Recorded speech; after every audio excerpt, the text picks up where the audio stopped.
Nous avons, dans le cadre de ce cours, compris qu'un manager doit être un leader, mais aussi un leader a toutes les possibilités pour être un bon manager. Mais le management que nous allons évoquer dans cette communication pose une question de compétence, c'est-à-dire de savoir-faire ou de capacité à réaliser des tâches bien déterminées.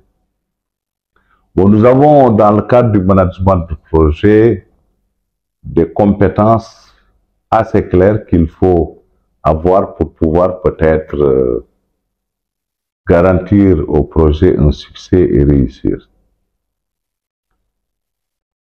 En plus des compétences techniques, c'est-à-dire quand vous avez un master en management de projet, un master en économie, un master en sociologie, tout ce que vous voulez, ça n'a rien à voir avec l'exercice de la tâche de management. Donc, quand vous faites l'exercice de la tâche de management, donc il faut avoir une compétence technique d'abord, dans un domaine bien déterminé, et vous vous exercez pour faire le management. D'ailleurs, il y a un exemple que je peux donner. On peut être un médecin, bac plus 8, on vous donne directeur d'un hôpital, vous échouez. Parce que vous n'avez pas appris le management, vous n'avez pas appris la gestion à travers les outils et les démarches. Mais si vous faites l'effort de l'apprendre, ça peut aller. Mais globalement, il y a donc des compétences techniques, des compétences relationnelles et des compétences organisationnelles. Voilà les trois types de compétences. La compétence technique est circonscrite dans un domaine bien déterminé, la santé, la mécanique, la sidérurgie, tout ce que vous voulez. Mais vous avez la compétence relationnelle, c'est-à-dire la manière de travailler avec les autres, la manière d'entrer en relation avec les autres, c'est du point de vue du comportement et de l'attitude. Alors que la compétence organisationnelle, c'est le fait que vous soyez capable d'organiser votre propre travail et d'organiser le travail des autres. C'est extrêmement important. Alors de là, vous verrez que si vous avez les compétences techniques, les compétences relationnelles et les compétences organisationnelles, je dis souvent que le management c'est un art. Il y a des principes, il y a un procédé, il y a une manière de procéder quand même pour être un manager. Bon, je vais vous donner le modèle sur lequel j'ai travaillé pendant des années. D'abord, quand vous êtes un manager, vous devez être capable de commander. C'est-à-dire, vous voulez que quelqu'un fasse quelque chose, il faut lui expliquer clairement ce que vous voulez qu'il fasse.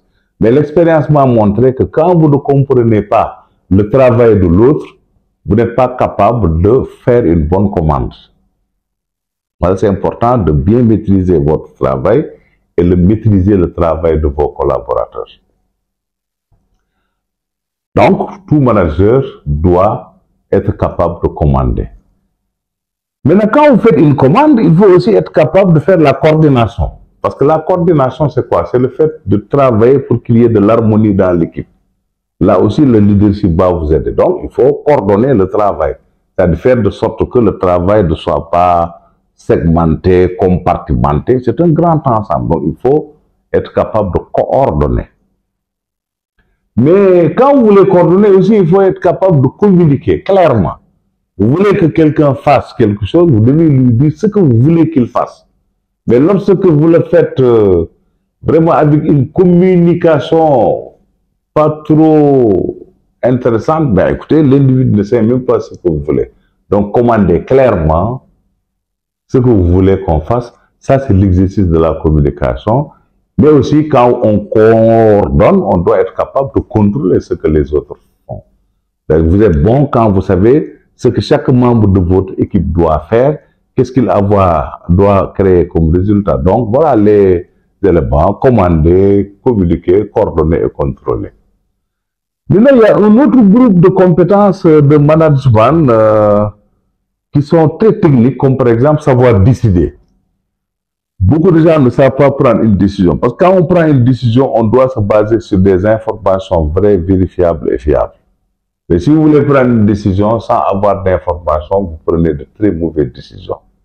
Il y a aussi certaines décisions, vous les prenez, ça peut vous amener à dépenser beaucoup d'argent inutilement. Donc il faut savoir prendre de bonnes décisions en ayant de bonnes informations. Ensuite, l'organisation. Quand vous êtes dans une entreprise, un projet ou bien une association, votre capacité d'organisation va vous aider. C'est-à-dire comment organiser votre travail, gérer votre temps et comment organiser le travail des autres. Mais si vous voulez coordonner sans comprendre un peu comment les gens organisent leur travail, vous ne pouvez pas les accompagner ou bien vous-même vous n'êtes pas organisé.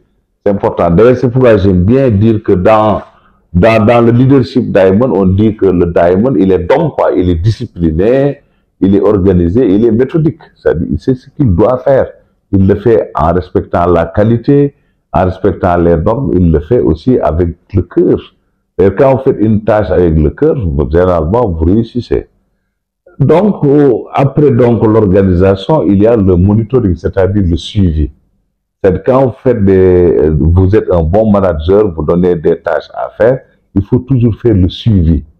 C'est-à-dire, l'activité a commencé quand, quel est le taux de réalisation, ça doit se terminer quand, qu'est-ce qu'on a déjà comme résultat, qu'est-ce qu'on a déjà comme réalisation, qu'est-ce qu'on a déjà comme changement produit, ça c'est le suivi. Le suivi, c'est une vérification permanente et périodique. Donc, c'est un contrôle qui va s'exercer. Voilà pourquoi, quand vous avez donné des tâches, vous voulez coordonner, il faut faire un suivi. C'est le monitoring. Hein? Ensuite, il faut savoir planifier. Planifier, c'est essayer d'accorder le temps, les activités et les ressources. C'est-à-dire déterminer le temps nécessaire, les ressources nécessaires pour mener des activités concrètement définies au préalable, tout en situant des niveaux de responsabilité, des préalables à satisfaire. Donc, planifier, c'est une façon de gérer harmonieusement le temps et les coûts avec un système de distribution. D'ailleurs, quand vous lisez Henri Mintzberg, il insiste sur le fait qu'une organisation doit avoir une structure, c'est-à-dire un système de division du travail en tâches avec définition de responsabilité, mais aussi il faut obligatoirement prévoir des mécanismes de coordination pour que l'organisation ait une structure. Donc c'est extrêmement important.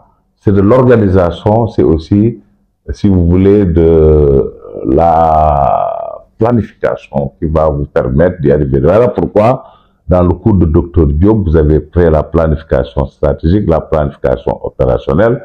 Je pense que les vidéos sont disponibles dans la plateforme, il faut vous exercer. Mais à côté de la planification, il y a le sens de l'innovation. On l'a vu, un leader, il doit prendre des innovations. Il ne faut pas être dans une routine ou bien penser que ce que vous voulez faire, il ne faut pas changer. Il faut des fois innover. Il faut innover, il faut être très flexible. Bon, les innovations, c'est des innovations sociales, des innovations économiques, des innovations techniques.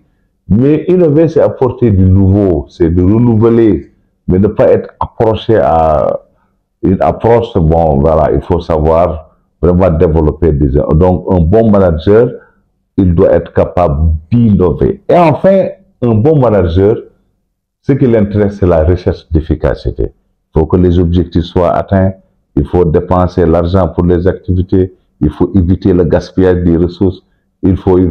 Donc, ça veut dire qu'un bon manager, ce qui le préoccupe, c'est la recherche d'efficacité. Donc, à travers donc cette communication, vous avez tout de suite compris qu'un manager, il a des compétences techniques, des compétences relationnelles et des compétences organisationnelles. Voilà pourquoi un bon manager, il n'échoue jamais. Tout ce qu'il fait, il réussit. Merci de votre attention. Je suis ouvert. Si vous voulez, vous pouvez déposer sur le panel vos questions. Je répondrai avec beaucoup de plaisir. Merci beaucoup.